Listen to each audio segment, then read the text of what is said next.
a very warm welcome to our day 2 of the SoundCloud Creator Forum. Today we will be talking about how to make it as a DIY artist, the question on everybody's lips. And for that, we'll be welcoming back the wonderful Machine Woman, the lovely Violet, and fresh to this panel, the marvelous Elena Colombi. Woohoo! Actually, you did the one before as well. I think you were already here.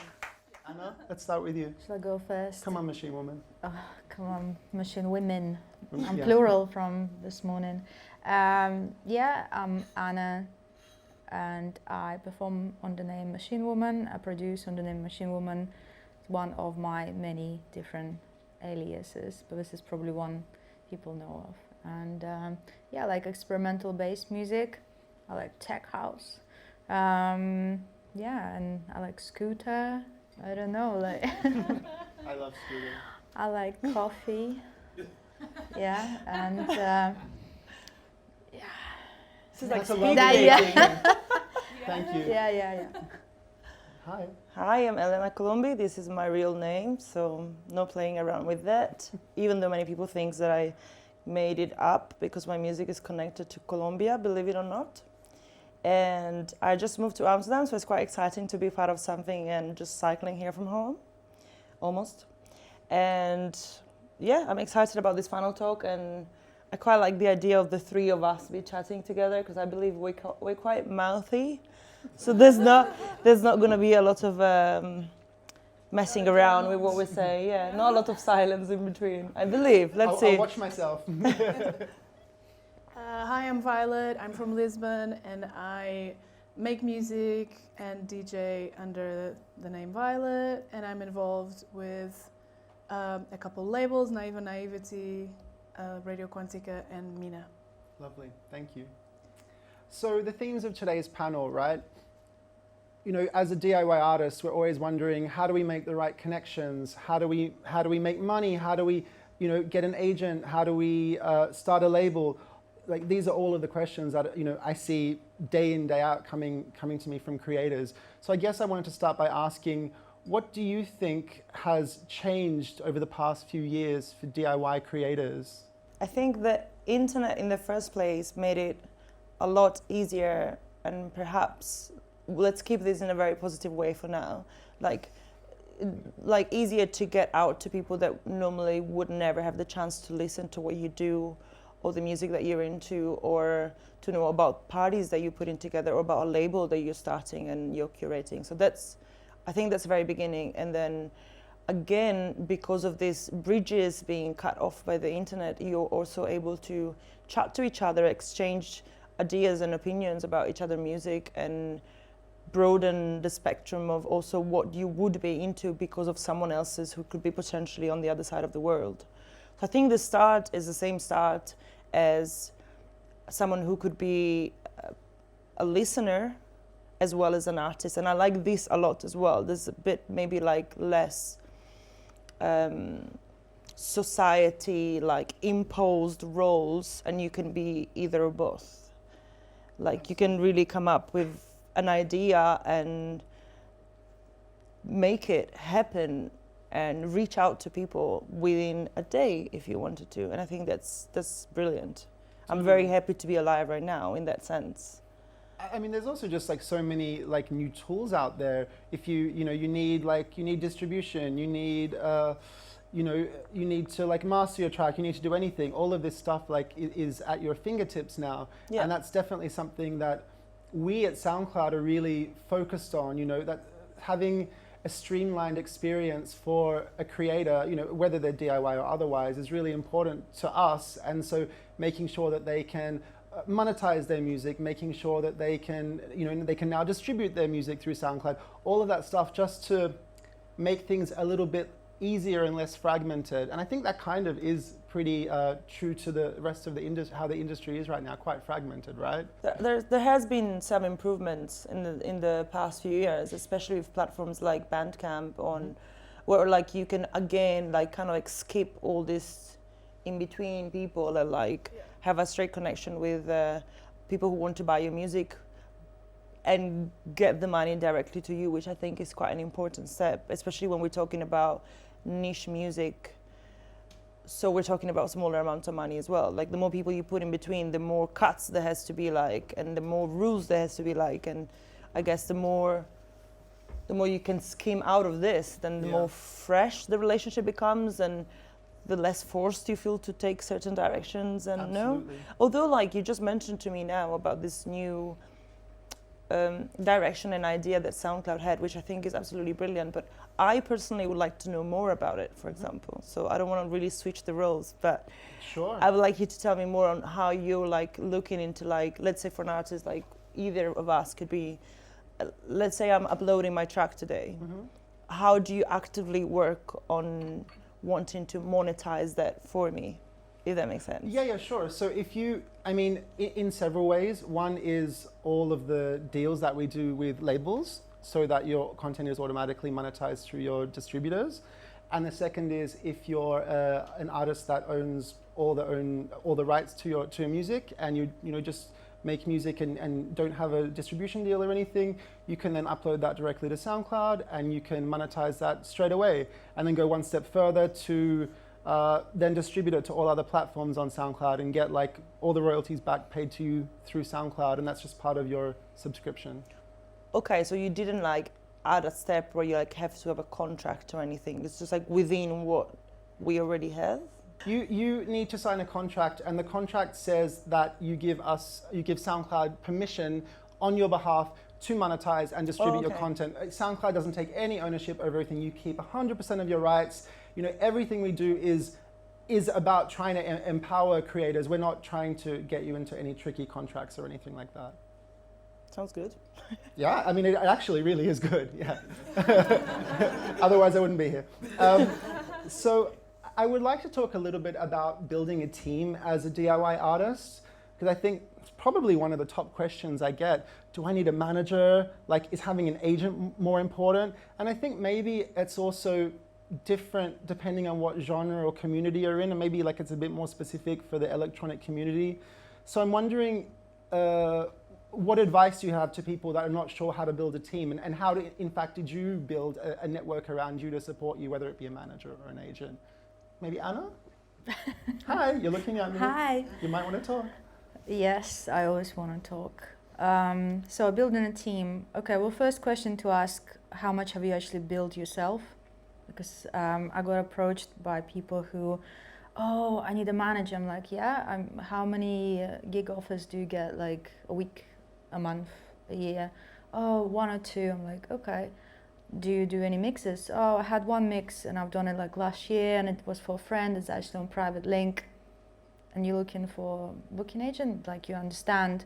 If you run a party yourself, you want to put money into someone who will bring people down, and that's not your friends. That's actually people who heard your mix, who are excited about you, and that comes from you. You have to generate the hype about you, but it's also like working at yourself. So that means if you want to have a show on Rinse FM, okay, well, how about you start with something local first and establish that, and then it will be passed on, and people like, you don't know who's listening, because a lot of people like Ben U4 listens to all kind of stuff, and you don't know where your art will end up. But you can't just say like, I need a booking agent because I made one mix and one track and it's private, and it's just like, what? Like, if I'm a booker and someone, manager or a booking agent will say like, oh, I have this artist, and I will end up spending money and end up losing money because the artist is not known. So you have to make sure you are working at yourself and you establishing yourself and contacting and building up. So, and then I guess it's also people come to you when things start happening. It's from the first release, and release happened for me is because I was connecting people on SoundCloud, on Instagram, on Twitter, like people like everywhere, and by listening and sending demos. And I got some offers, and then after that people start emailing me. So always have like contact details. And people think, oh, booking agent have to contact you, you can't contact them.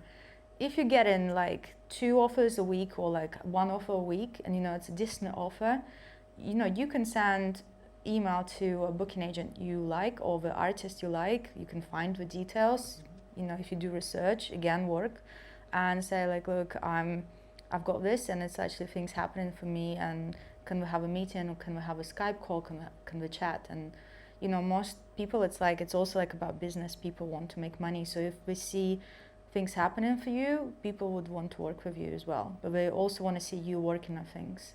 So it always comes like in one thing, you know. That's my advice. And then with managers, I had experience working with managers, and also having to interview different managers and seeing how people see you and what people think you are.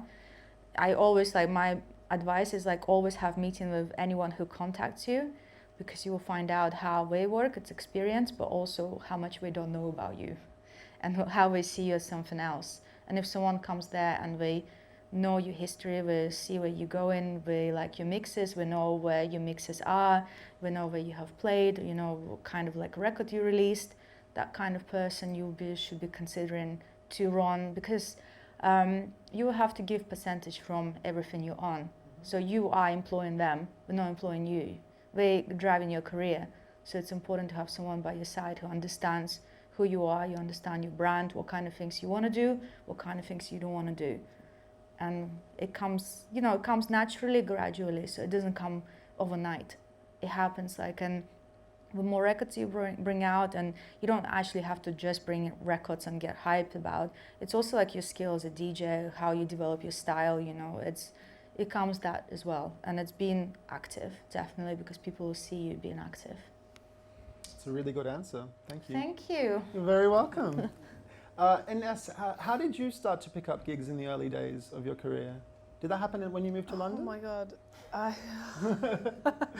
So I was a real struggle. I mean, I can go back to being in Lisbon and going to bars and giving away CD mixes and asking for emails to send links to my mixes, but that didn't really work out. So I think my only way of talking here today is from my own experience, which is necessarily a very personal one, but I'm not aware of how it works for everyone. And I think something that is important to know about the DIY artist, and that we may all agree, is that there are no real formulas. And I think the only thing that in these past years that I've learned is to always be yourself and never, you know, try to be anything else. Also, never apologize for your style or for who you are. So I think this is the only thing that I think is a common thread for the DIY artist, and then you can make it in all sorts of different ways. In my case, I was like trying to find gigs locally, which I was not very successful.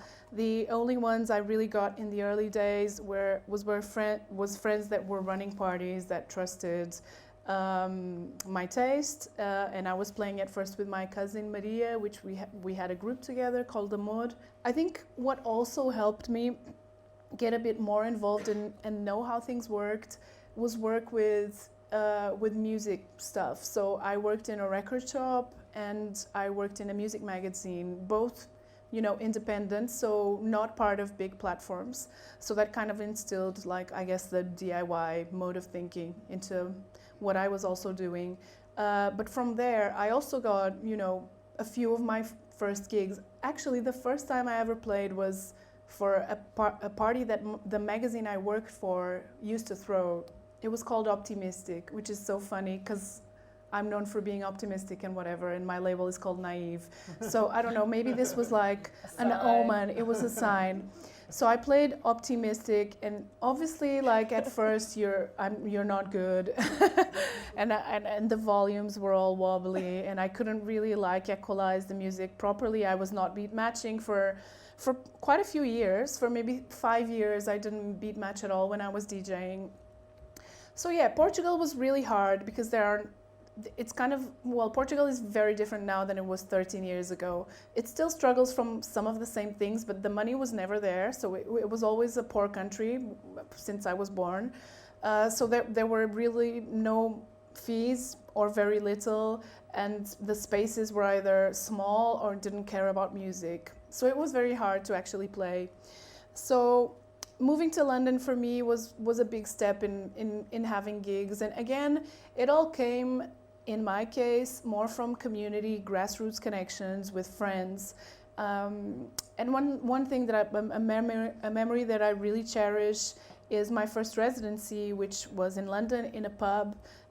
It was not like a cool space. It was not a club. It was just a bar. But I would go there at least once a month, maybe 2 times, and I would play whatever I liked to an audience that did not care about the music. But I think that also taught me, some patience and some humility. Exactly. Yeah, exactly. And how to work it, or at least like if people are not dancing, how to provide the best like atmospheric sound to suit the mood that people are in. So I feel like residencies, even if they're really small and seem like the uncoolest thing on earth, can really help you build your skill and explore a lot of different music. Because I think also as a DJ and someone who's going to be gigging a lot and maybe is going to be invited to do back-to-backs, it's really good to develop your taste in all these different areas, because you don't want to be left without options when you're playing, at a specific situation where, your normal like techno records don't really work for that. So for me, like my first gigging experience had to do with friends, and I went on to play shops, hotels, sometimes a good party. I remember I played Corsica for the first time in London maybe 6 years ago, and I was so happy. By then I was already DJing for 7 years, but I had very little opportunities. So I was basically a DJ, but not really, because I was not playing, I was a producer for sure, and I wanted to be a DJ, but when you don't do it, are you actually a DJ? I don't know. So yeah, I guess it came with time and with making friendships and starting, these communities that I'm part of, from the radio to etc., to obviously running your own parties, which was also a big step, to actually have slots for myself and my friends and have the things I believe in, which harks back to the DIY ethics. Because if you're, running your own party, you always have one slot, even if it's like the first one, which is also a great learning process. And in my case, it really switched to something more active, and where I was actually touring when I started my own label. So again, DIY ethics did a lot for me, and I literally did it without knowing. I opened my small label because no one really wanted to put these particular tracks out. Even the labels that I thought were perfect for these tracks, they didn't want them. Yeah, and I was had like, similar things. But then they loved it. After, it's like, damn it. Yeah, it was really funny, but it was also like validating in some way. Yeah. But I had no expectations because no one wanted it, so surely it wasn't going to be a success. But something in me told me I have to put these tracks out, because when I have the chance to play them out, I can see like a shift in the dance floor, and I think there's something in this, and I don't want to let this go. So I started the label, and for some reason it really resonated with people, and it sold. That record, that first record, sold out quite quickly, and things shifted for me. And I don't know if it's because of the label effort that I put in, but it was, the timeline really coincides. So for me, doing things yourself is kind of like an omen of good luck, but that's my personal experience. Maybe another artist has never put anything out, and then maybe Warp invited them to do an EP and they started touring. So it really depends. But I think it's always worth it, and it's always meaningful and really empowering to do your own thing, even if you end up also getting involved with bigger platforms. Because first you need an output for your thing, so you might as well start somewhere. And you just never know where your small DIY project is going to end up. And that's really beautiful. Not because, wow, my label is big now. It's not that. It's like, wow, I can put my friends on my label now, and I can put music that I believe on my label now, and I can do parties on my label now and get, slots for my friends. And it's kind of a positive spiral for all these people around you that you really want to help, because as an artist, it's hard not to see value in other people around you, because you have your own vision and your own taste, and you want to bring those people up. Your wing. Yeah, exactly. Absolutely. Well, it kind of comes naturally. First of all, I'm so happy you said that because none of the labels that I liked wanted to take any of my music, so I started a label and now I sign my friends to it too. So I'm doing something right, yeah. Yes. Elena, I wanted to ask you. Obviously, your NTS show is very popular. What were like things like in the early days for Is you? it? I think it is. Yes. Come on, of course it is. Let's talk about. I think the that's beginning. still really the beauty of how I see radio. Like, whether I do the show live or whether I pre-record it, it's kind of like a self-indulgent treat. As in, like, I find amazing music, but I don't have a crowd in front of me responding to it, so I can go in whatever direction I want, and I can get as weird as I want or as flat as I want. And for me, like, possibly, like, the worst case scenario that I can imagine in anything is like starting to think of what would people react like.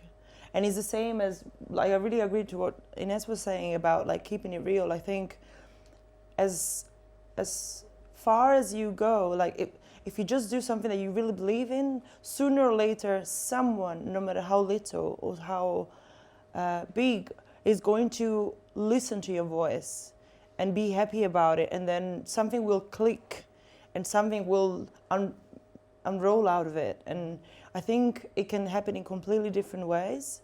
It can happen in a more gradual way, time frame-wise, or it can happen like overnight also, which could be scary for some people. There's artists who like from day to night release a certain track and it just gets so popular that they step from not having any gig a year to having, like she was saying, booking an agent and also agent at the same time. And it can be also overwhelming the other way around for a DIY artist too. And I think it's also very, in this case, which didn't happen to me particularly, but I see it a lot, especially when gigging in like bigger clubs abroad. I think with someone like us, I'd like to say, like, who have been on the scene for like, I don't know, 10, 12, 13 plus years, and have experienced a lot of struggle. I really sympathize also for people who have the struggle the other way around. It's like not being able to DJ or read a crowd or not knowing what it's really all about, because there's so many factors that you, without sounding pedantic, but like it's not just coming from experience, but you obviously you get better with the experience. And like seeing like a super lost artist with a main slot in a really big club, it's not good. No, I mean it must be. And it really shouldn't hard. happen. Yeah, I think like success shouldn't really be like direct to like just popularity. It's like there's so much more to it. And I think if you follow something that feels real, and no matter what trends, in what direction trends are going to, and I think if anything, if you really go against it but it feels right, go against it as hard as you can, then whenever you earn something, whenever something beautiful happens, you earn it properly. It doesn't feel like wrong, if you know what I mean. It's actually yours. It's not anyone else's for the taking. Exactly. You know, Yeah. if you went against the trend and no one really cared about whatever style you were doing, and now people do, it's no one else's to take. It's your thing, It's and you've literally, always yeah. done it, and you Yeah. can just like, I've always liked this. It also feels supernatural. Like I've been running parties in London, which is a very beautiful scene, and I also have like a similar kind of like similar and different at the same time, I guess, experiences. But definitely the move to London for me was also incredibly special, because I was already promoting and DJing a tiny bit, also not beat matching in Italy, doing more like kind of indie and punkish thing, like really nothing connected to what I'm doing now. But I did feel I was promoting electronic music, I was promoting club nights. They were very successful and nice, but the range of music was very, very narrow, and that for me was the main drive to move to London. And the time frame, when did you move to London? For me, it was 2008. I think it's 2013. It was similar. later. And like, I just remember when I arrived, like at first the diversity of the music that I could go check out was unbelievable and amazing and good. And also like you also come across music that you decide that is not for you, but having the option to discover it all and be very open and curious about it. And then like a year or so later deciding to do my own night, and as a person coming from the outside, like not really connected to people also, and not having the contacts that you were asking about. I think this is also very important. Like if you feel like you could bring something to a city or to a scene, but you don't know what you're doing, do it anyway. And just learn from scratch. Like, in a way, I kind of feel like this is a little bit what's happening with my label.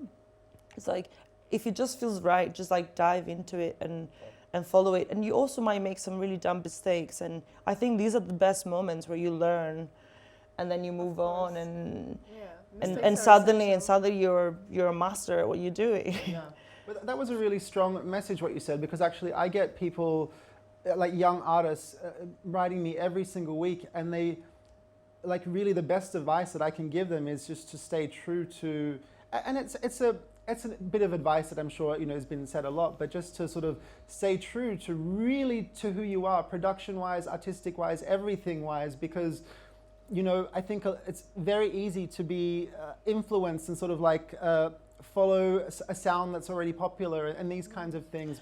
And I think also right now, sorry to interrupt, there's a big misconception about, okay, so if on one hand the internet helps people connecting and your music can reach very far and very fast potentially, on the other hand there is this idea that like people want a career or do certain things with an idea in mind, and I think that's the worst approach. Like she was saying, if you're an artist who gig very little and your idea is to get a manager, there's something wrong there.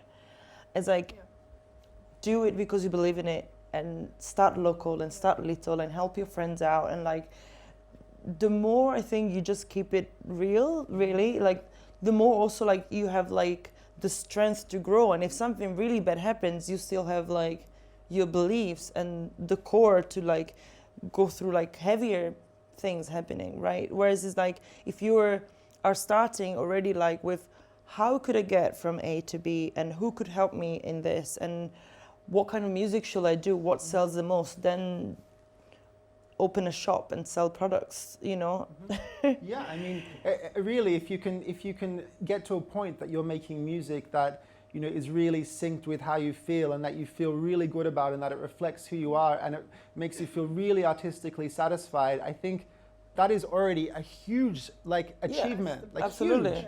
And probably one of the best achievements you will have, rather than being super famous and making music that you don't particularly like. That could be the worst, right? Yeah, it's super depressing. Yeah.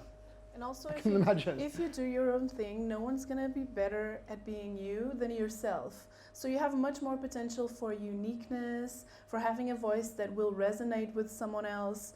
So it's really about not compromising in that way. And it sometimes can be hard, because you hear a lot of people talking about how to make it and whatever, but it should really be about the process. And not having goals is also such a fun thing, because you can do everything in a playful way, and whatever comes your way is a surprise, because you didn't plan anything, which is awesome. Sometimes something will come your way that is not really what you ever dreamed of, but life takes weird turns. And you can make something out of it anyway. Exactly, you're going to learn a lot, and life takes weird turns, and you just never know how you're going to get from A to B. So there's really no roadmap that you should be strictly following, other than being emotionally invested in what you're doing and believing in yourself, even when it's really hard, and even when you think your music is not that good, but something in you tells you, I should still Stick do to this. it. Yeah.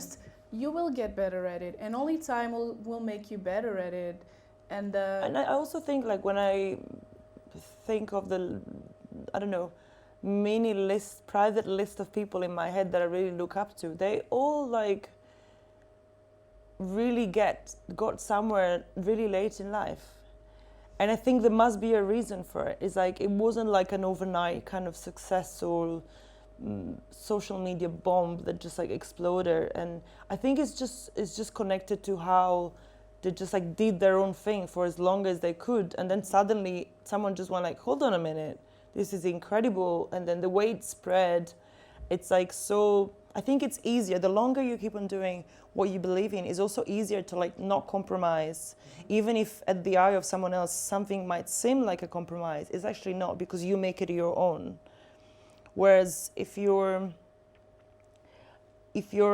catapulted into like a world that is not yours and you really don't know what to do, I think it's also easier to like wanting to run out of it, because it's too much too soon and you don't really know how you got there in the first place. It's almost like It's someone not else very picked you grounded. for it. Yeah. Yeah. I So think like also, you know, if no you, rush.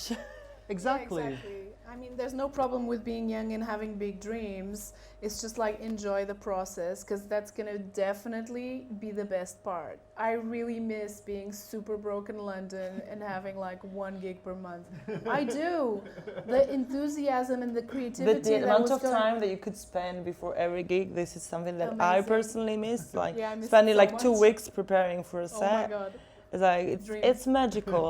And talk to people about it and like change records at the last minute, and I don't know, it's true.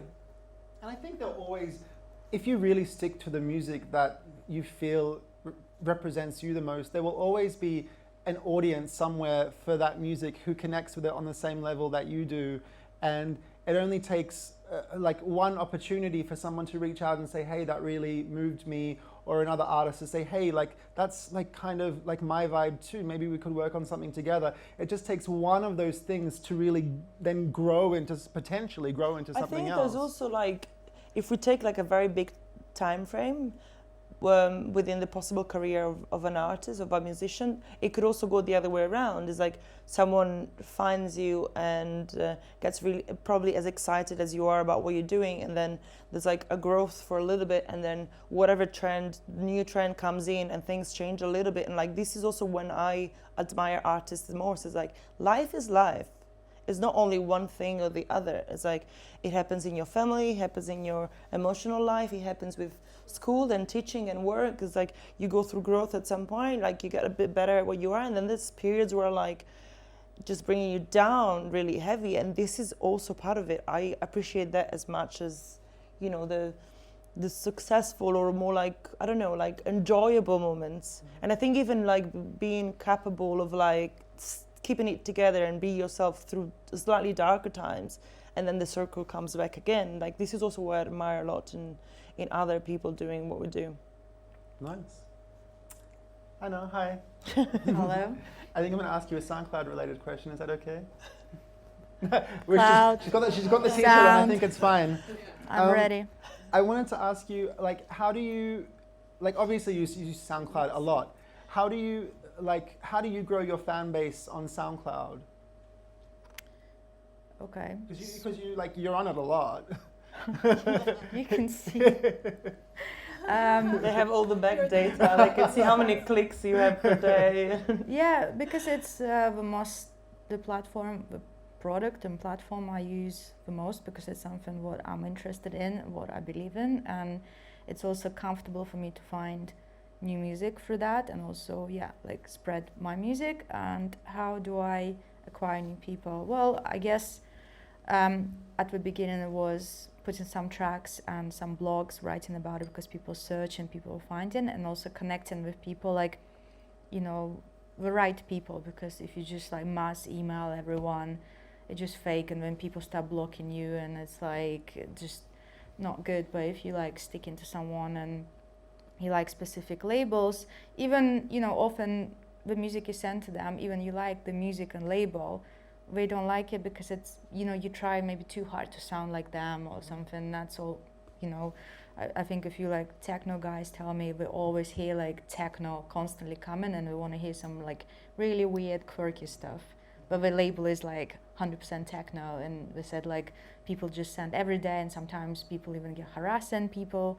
Anyway, so that kind of grow audience, and also people like A&R, like for different labels, will be on SoundCloud and following people, leaving comments, reposting, following the people you like, and it comes back as well, because if your sound is, you know, if you're attracted to a specific sound, you know, I'm pretty sure someone else will find your sound quite interesting, or at least will have a listen, you know, and maybe perhaps connect, and that's kind of it grows. And like start posting tracks, and I guess it's more as well having distribution, and the distribution up like on different platforms, and more followers come, and it's kind of all come together, like if you're on Last.fm or you're on Mixcloud or Spotify, you know, like people want to see more action or communicate with you, because for example Spotify, you cannot communicate with artists, on SoundCloud you can. So there's always like, and I had people from like labels commission me remixes on Twitter, just send a message, like it wouldn't happen. And labels contacting me, A&R contacting me on SoundCloud. So all this kind of works together, and it's like the more you're active, again, this is the key word, being active, doing things, and also participating in communities. So you searching the sound which resonates with you, so that people will be checking your sounds. You know, a lot of people don't realize that SoundCloud is set up to be a social platform, and actually the more you do on SoundCloud, the more you are actually actively engaging, the more it triggers our algorithm and actually makes sure that, you know, in our algorithmic playlists, etc., the more it puts your music in front of the right people. And a lot of people don't realize that, so they sit back as passive, you know, or they use it like other platforms, and then they go, why is it not performing? And like a lot of the reason, that's why. I think earlier, like she said something super interesting about artists almost expecting something magic to happen that doesn't have anything to do with what they're actually doing. Yeah. And that's literally the opposite of how things are happening. Yeah, you have to roll your sleeves up. You just have to work hard, even though work hard sounds a bit like, ugh, but like, no, like you just have to do it. You do. I think, like I was saying in the previous talk, we kind of have to really get rid of this notion of the troubled artist that can only do music and nothing else, because, you know, specialization is for insects. We're humans, we can do all sorts of things, and like we're artists, so we're inventive, we have ideas, we like can think of ways of creating connections and working hard. So it's definitely about our art, and that should not be compromised, but there's a lot of other things that an artist can do as a DIY player. I was actually wondering how, from your side, like, can you decide to put in touch with an algorithm? You kind of mentioned it briefly, but like, I just don't know exactly how it works. It's like, let's say, for instance, I put up a certain type of music and certain type of mixes. I don't know her, but she happens to do something that I would like to be connected to. Is there a way where you can like come, like virtually pick up on that and like show me like artists to watch, instead of showing me someone who has 1 billion follower who like I can still check out but somehow doesn't connect to what I do? So without telling you exactly how the magic SoundCloud algorithm works, because it's a top secret, I can tell you that, you know, what it does is, if there's, you know, by using things like genre hashtags at a really basic level, okay, you know, a lot of people don't know that, you know, the first one that you put on SoundCloud is the one that has the most weighting for our algorithm and gets you put in front of people who, you know, so for example, if you make dub techno, not techno, general techno, it's probably better to tag it as dub techno, so it goes to a more specific audience, right? But if there's been some sort of interaction that you've, you know, had with content from Inez, even if it's like passively, there are potential circumstances that it might come back to you. So yes, it's very complex. I mean, even I don't fully understand it, but when it's explained to me, yeah, it's very detailed. It's making lots of micro universes that you exist within, and then, you know, pushing your content out to those people. So, I mean, I don't know if you've ever seen the Discover Weekly playlists that we have. They're very tailored. Like mine's like banging, and I'm just always like, wow, like things are working, you know. So that's kind of how it works, like to artists as well. And it's been tightened up a lot, you know. And does it also matter in how active someone is on the platform, or that's secondary? It absolutely does matter how active you are on the platform. Absolutely, it's really important. I love it. I mean, I've been on it for so long, for as long as I can remember. At some point, I even had two pros, one for me and one for my night. But I was so broke that I just had to go like, sorry, night, you have to go for the free one, and I just keep the real one for myself. It's quite amusing to look at the stats and I think also like, especially back then, like, let me think, like, so I moved to London in 2008. I must have started an account like in 2010. It's been like 9 solid years now, and like seeing how many things have changed is quite impressive. Definitely. I'm very happy to hear that. I wouldn't say I wouldn't say like amazing things about Spotify, because I don't have anything amazing to say about it. So you're lucky. Thanks. Yeah, it is true. I'm very happy. Yeah. So next question. The shade. The shade. So we spoke a lot about sticking true or being true to who you are, and that being the most important thing, and it's absolutely accurate. But let's say you do that, and then you actually start to get some traction, right? And people start to listen to you, and you go, "Wow, I have like a little audience here," and they seem to really be into it.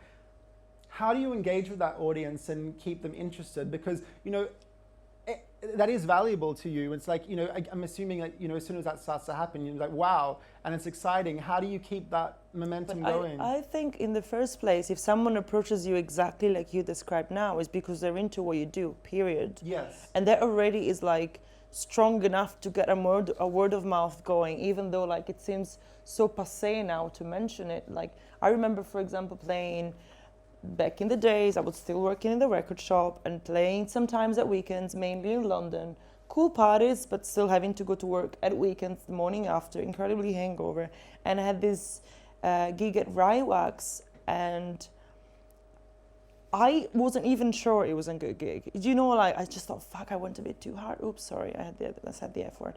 I went a little bit too hard, and I wasn't entirely sure whether it was a bit too much for Rywax. I wanted to be a little bit more like lighthearted and stuff. And then I just remember being at work and feeling super horrible because I only slept 2 hours and I was drinking tequila all night. So like for me, the memory was like, yeah, it was a cool night, but that was it.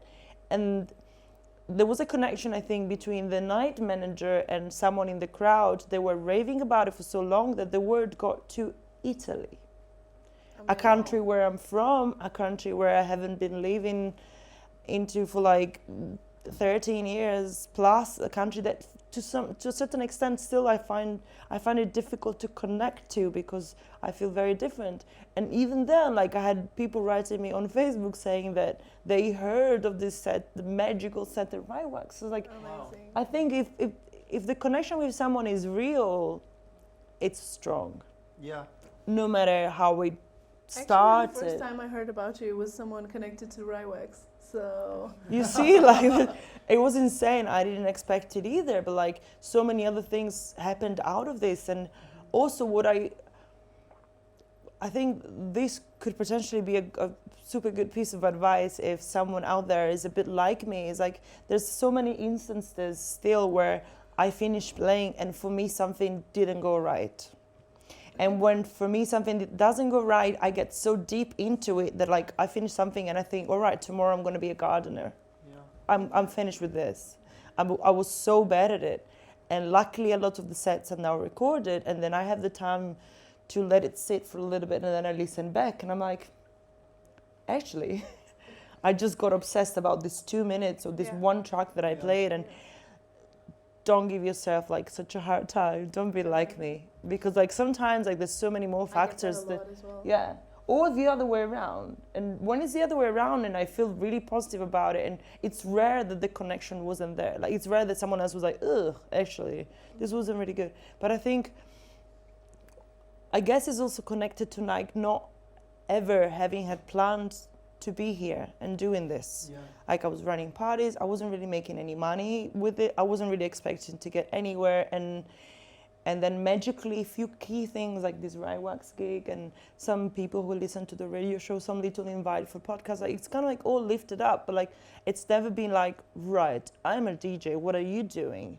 Yeah. Like I'm just about even getting comfortable with the word DJ now that I've been doing it full time for years. And like before I was like, what do you do? I work in a record shop, sometimes I play, just like, and I think I don't want to take this humbleness out of myself at all, but like this sometimes brings back like a super harsh teacher checking at the back, while you're playing and you're making mistakes or whatever. I don't know.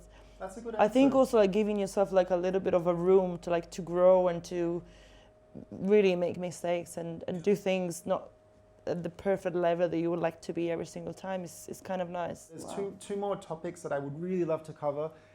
And the first one that we can go through semi-quickly is, so what are some like additional revenue streams for artists? Obviously, like, everyone, like the dream is to like one day like leave your job and be able to work on music full time.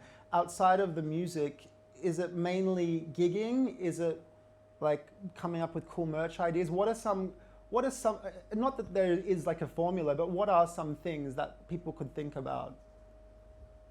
I think for me, definitely gigging is the main income, although I'm hoping that with the label at some point I will get there too. I don't think there's like one only solution, but merch is definitely a good idea. Yeah, if you make music, That paid also- remixes or commission music for, your local like theater play. Some, there's also public money to be.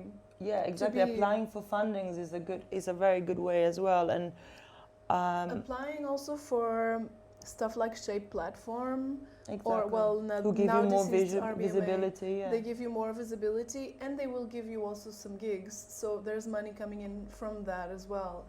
So I think in this matter is about not really being afraid. Like Yeah. just jump, like yeah, just apply try and Try different if you things do and see Yeah. what it in a sticks. truthful way, it's at least it's an honest mistake Yeah. if it doesn't go right, But at least you tried, and you have to, because that's what DIY is about.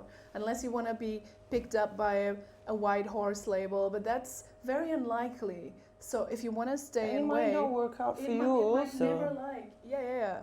It might never happen, and you might not even like it. So doing things on your own terms as a baseline will always be, productive and a learning process, just to say the least. Yeah, that's great. Thank But you. yeah, I want to talk very briefly about protecting music, and Anna, she's like my go-to like legal expert, and I know you're really knowledgeable on this topic and feel strongly about it. So I kind of want to know, what tips do you have for artists who will one day see contracts from labels, agents, distributors, and maybe have never seen a contract before? What advice would you give to them? Well, the problem is right now with DIY scene, you don't see a contract. Friends will release records, labels, and then you don't actually know where's your music ends up. And I know a friend from Georgia who released, I don't know, maybe about 10 vinyls. At some point, he didn't even have a copy of a vinyl. And he was like, I don't know why my music on Spotify. I don't know why is this. What's royalties? How do you get this? So actually, like, understanding, and internet gives you opportunity to go and read it. There's a lot of material you can go and find out and understand. To own your rights, copyrights, everything is the most important thing you should be thinking as an artist, especially DIY artist, because when you can license your track, you collect 100% of royalties. Like, the best financial income I have had is the track I have all the rights to, self-released, and it's been put in a playlist by, can I say it? I don't know, Fortet on Spotify, and that brought me like a big income. And if a label was involved and somebody else, then that percentage would be like A tiny amount. yeah, so it's like understanding when I see on Twitter or somewhere else an artist say, I have million plays on Spotify, I have this, where's my money? Where's your contract? Did you read your contract? Do you understand the terms of contract? Do you understand what is the advance? Do you understand how long you license your track to? Like, do you even own your copyrights? Because whoever paid for mastering will own those rights. And if a label offer you mastering service and you didn't discuss and no one mentioned it, when it becomes very ambiguous contract, and when you have to like, it only comes when like a song becomes a hit, and then it's a lot of money, and a lot of people don't want to let go a lot of money, so that's when it become a big issue. Shady, yeah. But the thing is, it's like understanding that and just learning and asking questions, and you don't have to have like a lawyer at the beginning, but just like seeing it what it is, it's like super. But like for me, it's like owning my rights is the most number one thing for me. Yeah. So like, what if like a super the most hip cool label ever wanted to put out your music, but you weren't really sure what you would be getting? I mean, that sounds like a pretty bad deal, doesn't it?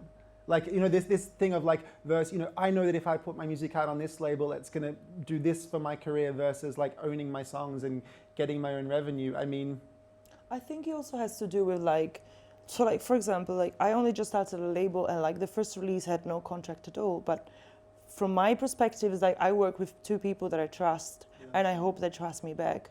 And if there's going to be ever any money involved, we split it 50-50 as you would do. Yeah.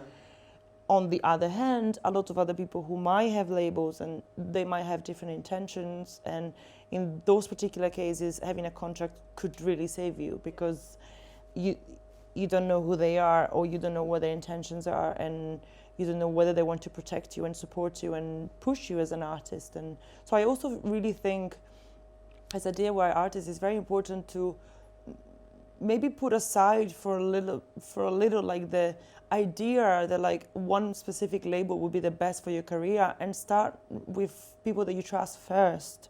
And then when you've learned a little bit more, then you can make a bigger step and play with tougher people. Because otherwise they will definitely know how to like turn you around and take advantage of. 100%. Yeah, it's good advice.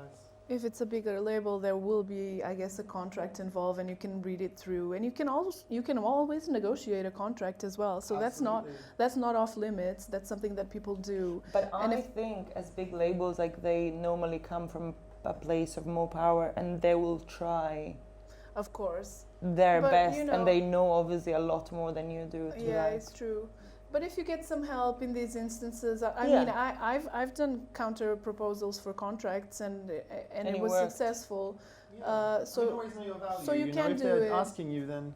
And even if you're getting a little bit less money, it's always up to you, because you might still want to do it, because you might have a vision for it, and you might think that it's worth it this time, and then the next release, when that label has pushed you up in some way, you do it on your own label, and then you're reaping that profit for yourself as well. So you can think a bit strategically as well. I don't think that's wrong. I mean, I've never done it. I've also never had the opportunity to do it.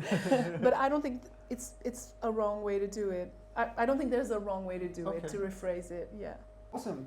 So everyone, that's a wrap. Thank you so much for coming out today. And let's give a big round of applause to Violet, Elena Colombi, and Machine Woman.